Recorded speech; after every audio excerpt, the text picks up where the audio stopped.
यह तो हम सभी भली भांति जानते हैं कि मौत कब आती है। इसके बारे में किसी को पता नहीं लगता है। मौत किसी से बूझकर या किसी को बताकर नहीं आती है, लेकिन ये एक ऐसा सच है जिससे मनुष्य बहुत डरता है। ऐसा माना जाता है कि जब मनुष्य अपनी मृत्यु के बारे में बात करता है और उसके बारे में सोचता है तो उसके दिलों और दिमाग में एक अजीब सा डर बैठ जाता है।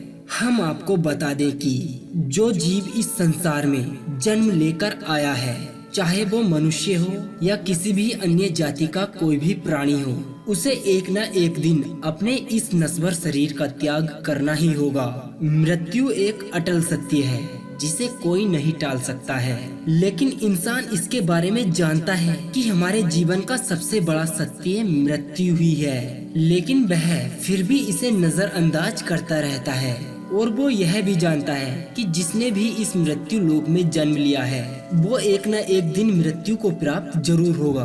अरे जब इस मृत्यु लोक में भगवान ने जन्म लिया और उनकी भी मृत्यु हुई तो ये फिर इंसान क्या है। लेकिन यह सब जानते हुए भी आज के वर्तमान समय में लोग इस सत्य को मानने से इनकार कर देते हैं। नमस्कार दोस्तों, और एक बार फिर से आप सभी का स्वागत है आपके अपने YouTube चैनल यूजफुल जानकारी में। दोस्तों, अगर आपको हमारा यह वीडियो पसंद आता है तो कृपया एक लाइक जरूर करके जाना, और धार्मिक ग्रंथों में वर्णित ऐसे ही ज्ञानवर्धक व रोचक वीडियोस देखने के लिए आप हमारे इस चैनल को जरूर सब्सक्राइब करना। हम आप सभी को पहले ही बता दें कि यह जानकारी हिंदू धर्म के पवित्र ग्रंथ गरुड़ पुराण और श्रीमद् भागवत गीता के माध्यम से आप सभी को दी जा रही है। हम सभी के मन में मृत्यु के समय और मृत्यु के बाद आखिर ऐसा क्या होता है। दोस्तों, हम आपको बता दें कि इस सवाल का जवाब आपको गरुड़ पुराण और श्रीमद् भागवत गीता में मिल जाएगा। पहले हम बात करेंगे गरुड़ पुराण के बारे में। इसमें ऐसा लिखा हुआ है कि जब मनुष्य के शरीर में से आत्मा के निकलने का समय होता है तब मृत व्यक्ति के शरीर की इंद्रियां अपना काम करना बंद कर देती हैं। तब धीरे धीरे मनुष्य की पारलौकिक इंद्रियां काम करना शुरू कर देती हैं, और इन्हीं इंद्रियों के अनुसार वह व्यक्ति यमराज के भेजे यमदूतों को देख पाता है। बता दे कि यही यमदूत आत्मा को मनुष्य के शरीर से अलग कर देते हैं। तब आत्मा नए आयाम में प्रवेश करती है। आयाम के द्वार खुलने से ही मनुष्य का शरीर जल्द ही ठंडा पड़ जाता है। आत्मा का शरीर को छोड़ना ही सबसे मुश्किल क्षण होता है। बता दें कि एक बार जब आत्मा मनुष्य शरीर को छोड़ देती है तब वह आत्मा पारलौकिक शक्ति से उसे संपूर्ण सत्य का एहसास होता है, और जब सब बुराइयां उस मृत शरीर के साथ छूट जाती हैं, उसके बाद उस मनुष्य को उसके द्वारा किए गए पाप कर्मों का एहसास होता है, और इसके बाद आत्मा को मनुष्य योनि से निकालकर प्रेत योनि में डाल दिया जाता है, और इस रूप में ही आत्मा दर्द महसूस कर पाती है, और तब उसे उसके पाप कर्मों के द्वारा ही यातनाएं दी जाती हैं। हम आपको बता दें कि घोर पाप करने वाली जीव आत्मा को कठोर से कठोर यातनाओं का सामना करना पड़ता है। उसे उसकी मृत्यु से पहले ही यमराज के यमदूत नजर आने लगते हैं, और उन यमदूतों को देखने के बाद उस मनुष्य के गले से आवाज भी नहीं निकल पाती है। उसके लिए उसके शरीर से आत्मा का निकलना भी बहुत ही दर्दनाक होता है, और प्रेत योनि में भी उसे निम्न प्रकार की यातनाएं दी जाती हैं।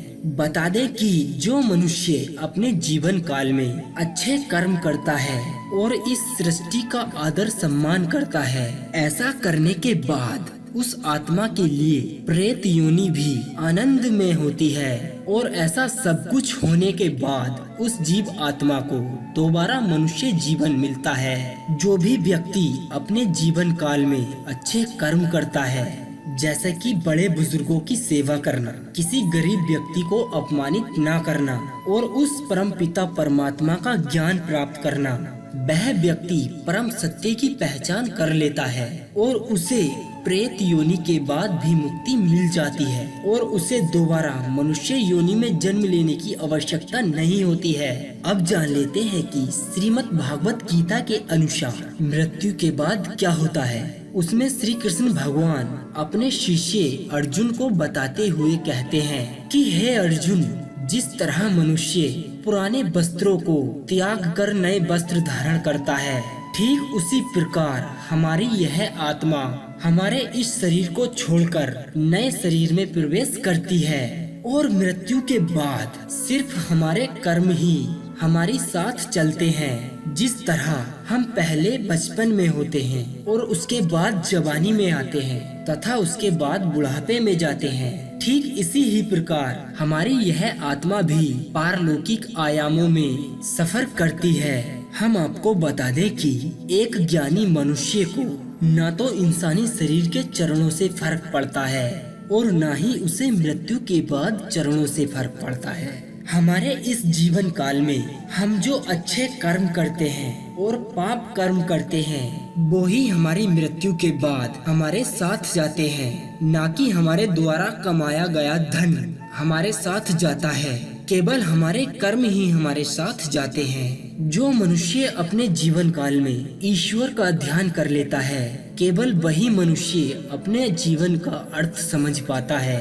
और मोक्ष पाने का सबसे आसान तरीका भी यही है कि आप ईश्वर को अपने मन में धारण कर लो। दोस्तों, वीडियो के अंत में बस हम आपसे इतना ही कहेंगे कि आप अपने इस मनुष्य जीवन में किसी भी गरीब व्यक्ति को कभी मत सताना और ना ही अपने से छोटे व्यक्ति को कभी अपमानित करना।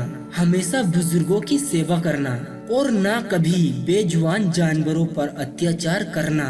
अगर आप ऐसा करने में सक्षम होते हैं तो वो भगवान, वो ईश्वर, वो परमात्मा आपको अपनी शरण में जगह जरूर देगा। दोस्तों, हम उम्मीद करते हैं कि आपको हमारा यह वीडियो काफी पसंद आया होगा। अगर ऐसा है तो कृपया आप हमारे इस वीडियो को ज्यादा से ज्यादा लाइक कर दें तथा शेयर कर दें और हमारे इस चैनल को सब्सक्राइब जरूर कर लें। सबका ख्याल रखना पर अपना भी ख्याल रखना। हमेशा मुस्कुराते रहना, कभी अपने लिए तो कभी अपनों के लिए।